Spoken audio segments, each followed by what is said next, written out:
Bienvenidos, amados hermanos, es un placer estar con ustedes nuevamente, el pastor José Gómez, y reciban un saludo también de los miembros de la Iglesia de Cristo llamada Final en la ciudad de Commerce, California. Reciba también un saludo fraternal muy cariñoso de parte de las familias de la Iglesia de Cristo, ministros y sacerdotes del Señor en la ciudad de Panorama City. Bueno, pues ahora estamos también contentos y vamos a dar inicio a este tema que nos corresponde en el tema general, los fundamentos de la Iglesia de nuestro Señor Jesucristo. Estamos tomando como base el libro de los Hechos y estamos también concentrados en la escritura del capítulo 1 del libro de los Hechos, de los cuales hemos aprendido y hemos hecho memoria de las cosas que son importantes para usted y para mí y para toda la Iglesia de nuestro Señor Jesucristo, especialmente cuando estamos hablando de la resurrección de nuestro Señor Jesucristo, confirmando a sus apóstoles y a otros discípulos en un número total de 120 que se declara que estuvieron en el aposento alto, pero también dándoles instrucciones el Señor, bendiciéndolos, provocando un estado de ánimo alegre, en unidad, en armonía, en alabanza, en oración, en espera del derramamiento del Espíritu Santo. Y eso para nosotros es un ejemplo también que nos alienta, que nos anima para poder entender cuál es la voluntad del Señor en un inicio de una obra, en el inicio de una congregación, en el inicio de un ministerio y también en el desarrollo. Por eso es que estamos hablando de el fundamento de la Iglesia de nuestro Señor Jesucristo. Bueno, hemos también de tomar en cuenta, y solo le anuncio cuál es el tema de esta enseñanza, y es en relación a los apóstoles que se desvían del servicio y del ministerio. Y estamos hablando, y vamos a tomar el ejemplo de Judas, que como apóstol, como siervo del Señor, como un delegado a la predicación y también con poder para generar sanidades, milagros, resurrección de muertos, sanidades, en un momento de su vida, en un momento tomó la decisión de levantarse contra el Señor. ¿Cuál es el lugar que según las Escrituras dice que le corresponde a los apóstoles? Y quisiéramos no estirar la interpretación, pero sí tomar como un ejemplo que hay casos en los cuales las personas que se desvían tienen un lugar asignado. Bueno, entonces el título es Los apóstoles que se desvían del servicio y del ministerio. Antes de esto, acompáñenme para orar por estas peticiones. Yolanda Martínez, su madre y su hija se pide por salvación, y su hija que está inclinada en una confusión de su identidad femenina. Vamos a pedir también por Josefina Legbay, que está hospitalizada en un estado crítico de salud, por su sanidad. Y vamos a pedir también por nuestra hermana Concepción Ruiz, que necesita también ese auxilio de consejo y de libertad por ese estado depresivo. También pide por Dina, que el Señor le proteja en su trabajo y que le bendiga. Seguimos orando por el pastor Jorge Moreira, quien hemos visto que ya el Señor pues ha sido exaltado, y hemos visto ya al pastor Jorge predicando también. Seguimos orando por su restauración. Hermano Roberto Contreras es hermano de nuestro hermano Felipe. El Señor también lo salvó de un diagnóstico ya médico de muerte, lo está restaurando. Oramos también por nuestros hermanos que en la congregación han estado con esa necesidad de un trabajo. El Señor concede esa bendición y bendiga la obra de sus manos. Así que acompáñenme y oramos. Padre, te damos gracias. Con todo nuestro corazón levantamos nuestros ojos, levantamos nuestra alma, nuestro espíritu, nuestro corazón a tu presencia, y contemplamos, Señor, tu hermosura y la grandeza, Señor, de tu señorío y de tu poder, el cual lo ejerces cada día y cada noche sobre toda tu creación y sobre todas tus criaturas. Ahora te pedimos en el nombre de nuestro Señor Jesucristo, por este estado de ánimo de nuestra hermana Concepción Ruiz, concede paz, concede, Dios mío, también esa quietud, concede la salud en su sistema nervioso, en su alma. En el nombre de Jesús, oramos por su hija también, ella quien tiene testimonio de tu amor, de la salvación tan grande por la fe en nuestro Señor Jesucristo. Guárdala en este trabajo de enfermera. Bendícela, Señor, y concede que ella proclame palabra de fe, de salvación, de sanidad con aquellos pacientes que tú has escogido y con aquellos que han de oír el testimonio de nuestro Señor Jesucristo. Oramos también por Roberto Contreras, hermano de nuestro hermano Felipe Contreras. Señor, te agradecemos con todo nuestro corazón la obra maravillosa que estás haciendo en su vida cuando los médicos lo habían desahuciado, y seguimos, Señor, pidiendo que tu gracia sea con él hasta esa restauración completa. Nuestro hermano y pastor Jorge Moreira en Seattle, Washington, concede tu gracia y fortaleza. Su cuerpo, Señor, y sus órganos sigan siendo restaurados para gloria y honra de tu nombre. Oramos también por esta persona, la salvación, y también de Yolanda y su hija. Padre amado, te pedimos de tu misericordia. Envía esa salvación, envía, Señor, obreros con la palabra de salvación, de misericordia, de perdón en esta madre, Yolanda, y en su hija, Dios mío, en su hija, Señor. Concede en este tiempo la libertad en sus pensamientos, la estabilidad, Dios mío, en esa identidad femenina que necesita esta hija. Te lo pedimos con todo nuestro corazón. Declaramos todo espíritu inmundo sea atado y quitado de ese medio ambiente donde camina, donde activa esta jovencita. En el nombre de Jesús oramos por esta también anciana Josefina Legbay, que está hospitalizada y está en estado crítico. Señor, extiende tu mano, te lo pedimos. Tu misericordia, Señor, sea conocida en la vida y en los familiares de estas personas, en aquellos, Señor, que la han rodeado en este tiempo de enfermedad. En el nombre de Jesús, amén y amén. Bueno, amados hermanos, pues continuamos entonces con este tema relacionado con lo que es el fundamento de la iglesia de nuestro Señor y Salvador Jesucristo. La base que hoy tomamos la encontramos en el libro de los Hechos, y voy a leerle aquí la escritura. Usted puede tomar nota.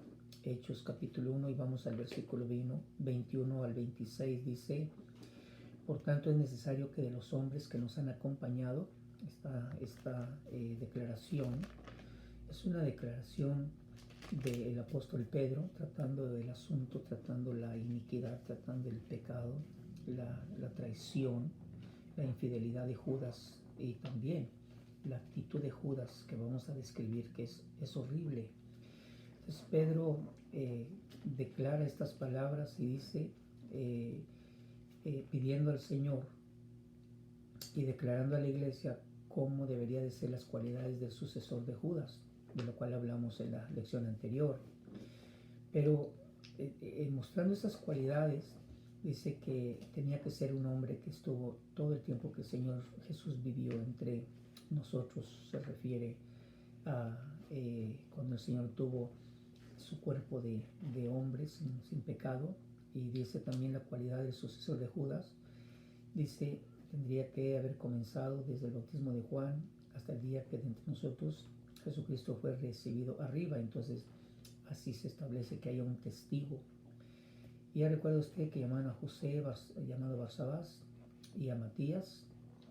Y después el versículo 24, habiendo orado, dijeron: tú, Señor, que conoces el corazón de todos, muéstranos a cuál de estos dos has escogido para ocupar este ministerio apostolado, del cual Judas se desvió para irse al lugar que le correspondía.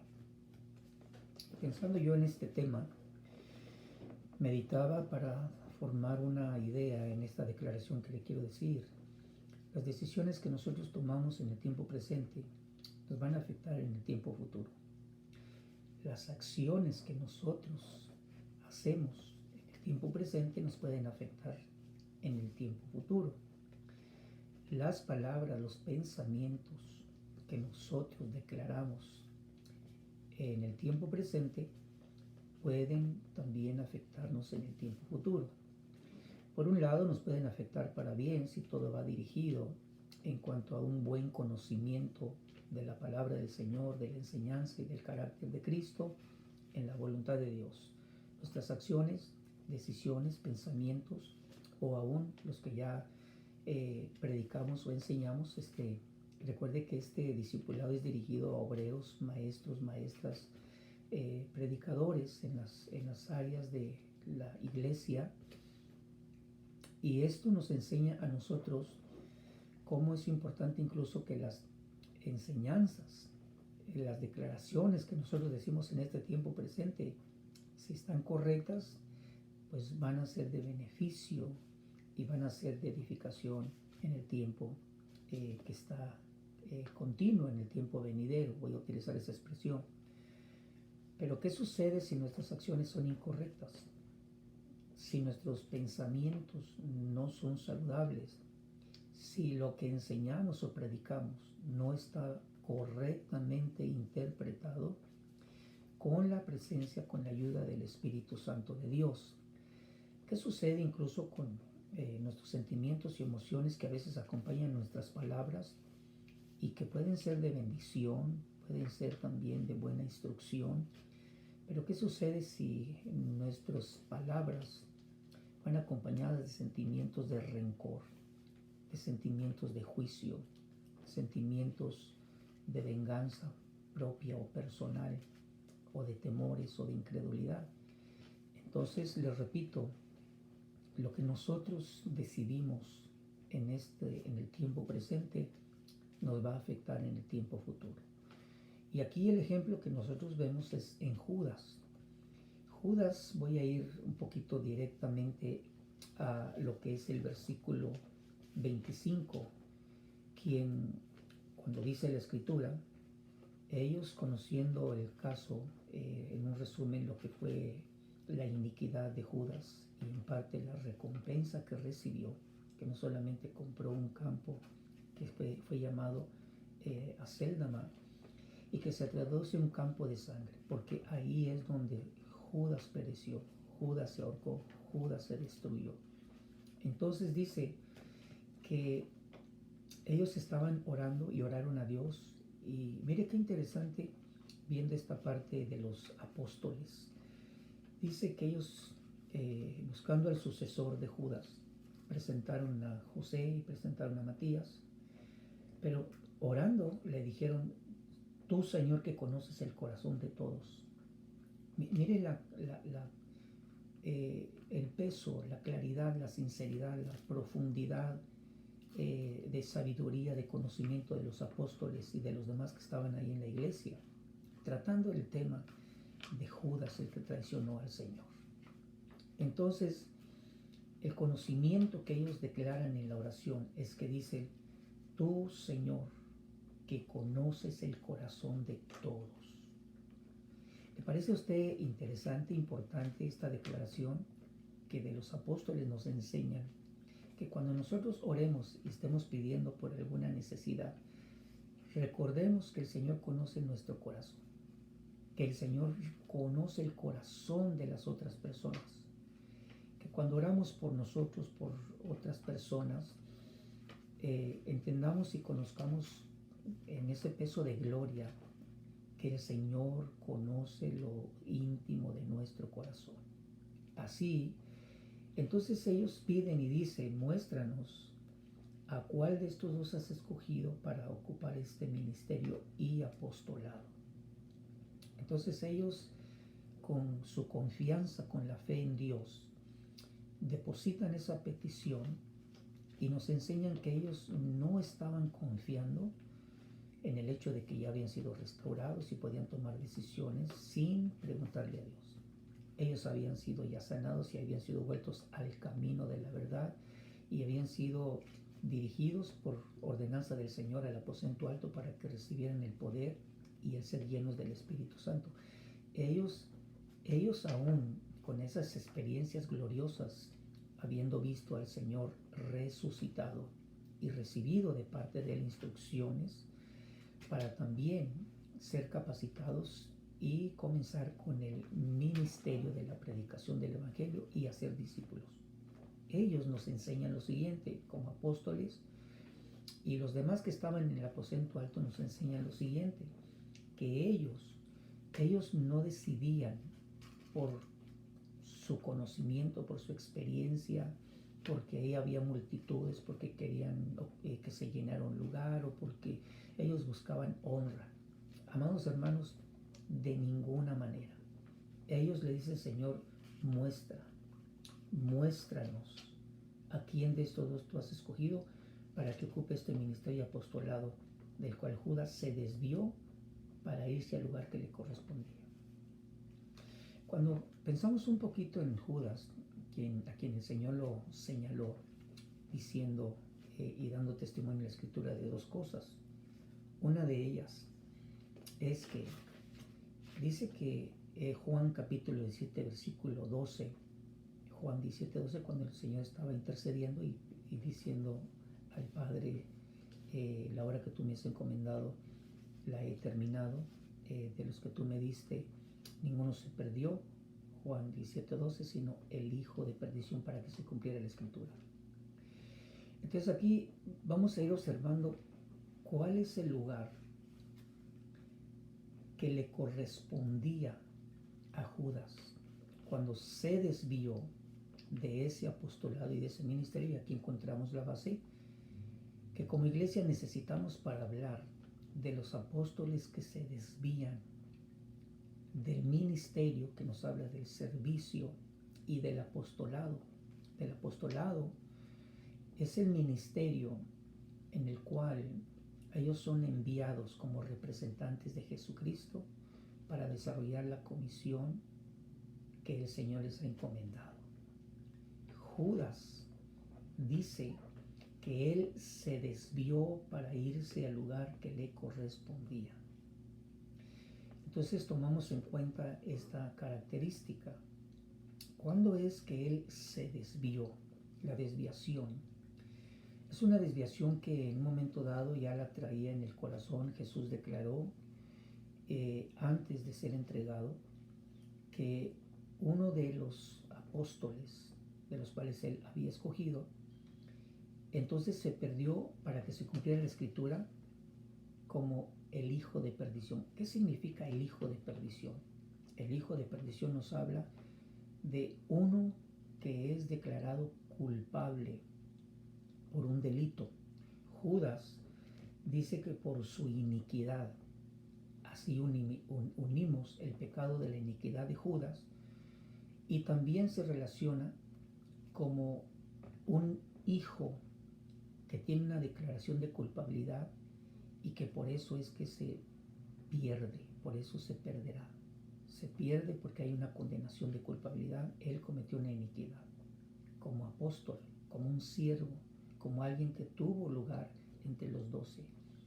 Se desvió. Jesús declaró al Padre y dijo, solo él se ha perdido. Pero también Juan capítulo 13, versículo 18, quiero leerle esto, anótelo por favor, después usted lo estudia, lo medita. Juan capítulo 13, versículo 18, dice que el Señor en un acto de humildad estaba en la mesa participando de la Pascua. En un momento de esos tomó un recipiente con agua, una toalla, comenzó a lavar los pies a los discípulos. Y recordemos esto, dice que en ese momento fue cuando él dijo, en verdad les digo, un siervo no es mayor que su Señor, ni un enviado ni un apóstol es mayor que el que lo envió. Si saben esto, seréis felices, si es que lo practican. No hablo de todos ustedes, yo conozco a los que he escogido, pero es para que se cumpla la Escritura. El que come mi pan ha levantado contra mí su calcañar. Quizás usted no ha encontrado una relación en lo que anteriormente el Señor hizo y les dijo a sus discípulos para cuando Él dice, el que come mi pan ha levantado contra mí su calcañar. El Señor había dicho, un siervo no es mayor que su Señor. Recuerde que Judas tuvo parte en el servicio, era un servidor. Así que el Señor dice, Si ustedes saben esto y si lo practican, hay que practicar la función de un siervo. Pero también dice, no hablo un siervo no es mayor que su señor, ni un enviado. Enviado, recuerde que es la definición de un apóstol, uno que es enviado para desarrollar una función, representando y haciendo lo que su señor le ordenó. Entonces Judas fue un enviado, fue un apóstol, tuvo parte en ese ministerio, pero el Señor dice, un enviado no es mayor que el que lo envió, ni un siervo es mayor que su Señor. Cuando Judas se desvió, cuando Judas desarrolló esa función de desviación, entró en una etapa de infelicidad tan horrible, pero pensando que estaba haciendo bien. Porque como siervo, él consideró que era mayor y que podía hacer algo diferente a lo que Jesús le había concedido hacer. Como enviado, como apóstol, él llegó a considerar que era mayor que el que lo envió. Anótelo, por favor, y véalo. Cuando el Señor dijo, el que come mi pan ha levantado contra mí su calcañar, pero en el versículo 16 y 17, Juan capítulo 13, usted ahí hace la relación. Judas como siervo y Judas como apóstol, pero que él no hizo ni practicó lo que el Señor Jesús dijo que traería felicidad.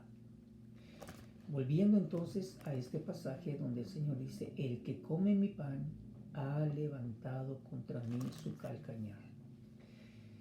Quiero explicarle un poquito de lo que yo encontré en el diccionario y también en un significado de lo que significa levantar contra alguien el calcañar. Significa, literalmente significa, usar el calcañar como meter zancadilla para hacer caer a uno y tomar ventaja. El calcañar también se describe como un instrumento de ataque o un instrumento de golpe o un instrumento de atacar. Figurativamente, esto nos habla de elevar o levantar más allá del límite, engrandecerse en el pensamiento, en el valor, en la honra, con orgullo. Y aquí la idea entonces cuando el Señor y la Escritura dice, el que toma de mi pan levantará contra mí su calcañar. Es esa relación tan íntima, ese conocimiento que tuvo Judas del Señor Jesucristo, el Hijo de Dios, el Mesías, el Maestro, el hombre perfecto, el hombre maduro. Y qué terrible ver y vamos a aprender de este ejemplo. Qué terrible es ver a Judas que en esa relación íntima con el Señor levantó contra él su calcañar. Recuerde que levantar es promoverse, sobrepasarse en un pensamiento, en honra y en orgullo. Judas nos enseña que dejó esa oportunidad de ser feliz y seguir disfrutando con la presencia del Señor si hubiera continuado o permanecido como un siervo. Jamás se hubiera levantado y no hubiera levantado una actitud y un pensar en contra del Señor para obtener ventaja. ¿Cuál fue la ventaja? Que obtuvo dinero a cambio para que él señalara quién era el Mesías y lo tomaran preso. Se levantó contra el Señor porque él consideró en momento que como enviado era mayor que el que lo envió. Pensemos en esto, amados hermanos, amadas hermanas, pensemos en esto. Y quizás si usted lo ha vivido, ha experimentado alguna medida de que alguien a quien usted confió, alguien a quien usted amó, alguien con quien usted comió, de pronto se levanta contra usted porque se considera esa persona mayor, pero que al mismo tiempo el ataque es para obtener ventaja o beneficio. Y yo no sé si usted puede decir, pues, como que duele, ¿verdad? Como que lastima y como que dan ganas de venganza. pero usted sabe que el ejemplo de nuestro Señor Jesucristo como enviado de Dios, en esa actitud humilde, en esa actitud obediente, y el ejemplo que nos da nuestro Señor Jesucristo, que era parte del padecimiento que Él soportó, porque esperaba, y Él esperó que Dios tomara la venganza. Bien, vamos a ir concluyendo, entonces, confirmando que los apóstoles y la iglesia en el comienzo, en el libro de los Hechos y en el aposento alto, ellos dijeron: muéstranos a cuál de estos tú has escogido para ocupar este ministerio y apostolado, del cual Judas se desvió para irse al lugar que le correspondía. Entonces, ¿cuál es el lugar de los que se desvían? ¿Cuál es el lugar de los que se levantan contra el Señor, de los que comienzan a blasfemar contra el Señor, de los que comienzan a negar la doctrina del Señor, la venida del Señor? ¿Cuál es el lugar que les espera a los que se desvían cuando hablan mal del Espíritu Santo? Incluso, ¿cuál es el lugar de las personas que llegan a tener conocimiento y de pronto se desvían, dejando un oficio, dejando un ministerio que en la iglesia, pues los pastores nos damos cuenta de que no es justo, de que no deberían de hacer eso, pero sin embargo en ocasiones lo hacen, y quizás usted y yo nos hemos visto tentados también a desviarnos, y no por traicionar al Señor, pero a veces el cansancio, a veces la ausencia de reposo, a veces lo que es la traición, a veces lo que es que te golpeen, que se vuelvan contra ti. Bueno, hoy lo que estamos aprendiendo es: el que se desvía del lugar de honra y del oficio de tanta honra como el que recibió Judas, dice que encontró un lugar, el lugar que le correspondía. ¿Cuál es el lugar que le correspondió a Judas? Por eso leímos en Juan capítulo 17, hicimos referencia, y que el Señor dice, para que se cumpla la escritura: de los que tú me diste ninguno se perdió, solamente el hijo de perdición. El lugar de Judas fue un lugar de perdición. El lugar de perdición significa que es un lugar en donde está sentenciado y es declarado culpable por la iniquidad, la infamia o la maldad que cometió contra el Señor Jesucristo. Bien, cuando ellos pusieron esto delante del Señor y echaron suertes, la suerte cayó sobre Matías y fue contado con los 11 apóstoles. Bien, amados hermanos, quiero concluir diciendo entonces: las decisiones que nosotros tomemos en el tiempo presente nos van a perjudicar en el tiempo futuro. Si hacemos mal, vamos a sufrir el fruto de nuestra acción. Si hacemos lo bueno, recompensa tendremos. Si usted ya está en un ministerio, no se desvíe. Usted puede decir para mí: pastor, no se desvíe. Y yo digo: amén, no me desvío. Con la ayuda del Señor, con la gracia del Señor, y usted también, con la gracia del Señor, con la bendición de nuestro Señor Jesucristo y la presencia del Espíritu Santo, avancemos en el ministerio que el Señor nos ha concedido, un ministerio de mucha honra, donde estamos y buscamos la relación con otros ministros, con otros miembros de la iglesia, para enseñar correctamente la recompensa que Dios tiene en Cristo Jesús para los que hemos sido llamados a servirle, hemos sido llamados para predicar o para enseñar. O usted que está esperando ese llamamiento de parte del Señor, recuerde, tome ese llamado. Está en un desarrollo de capacitación, tome la decisión de aprender bien y no desviarse, porque hay siempre un lugar para aquellos que se desvían. A veces es temporal, y en algunas ocasiones la Biblia nos enseña es un lugar eterno, de gloria y de vida eterna, o de perdición eterna. Bueno, recuerde, concluimos con este tema: apóstoles que se desvían del servicio y del ministerio, y esto nos enseña a nosotros a aprender de Cristo y aprender de los apóstoles que permanecieron en el Señor. Bueno, sea la gracia del Señor nuestro Dios en el ministerio que usted está desarrollando, Sea la paz de nuestro Señor Jesucristo también en su vida, en su casa, con sus hijos. Y esta sabiduría nos ayude a nosotros para estar bien fundamentados en la doctrina que corresponde a la iglesia de nuestro Señor Jesucristo. Esperamos hasta nuestra próxima reunión y si tiene un comentario o desea llamarnos, área 323-727-6033. Bendiciones.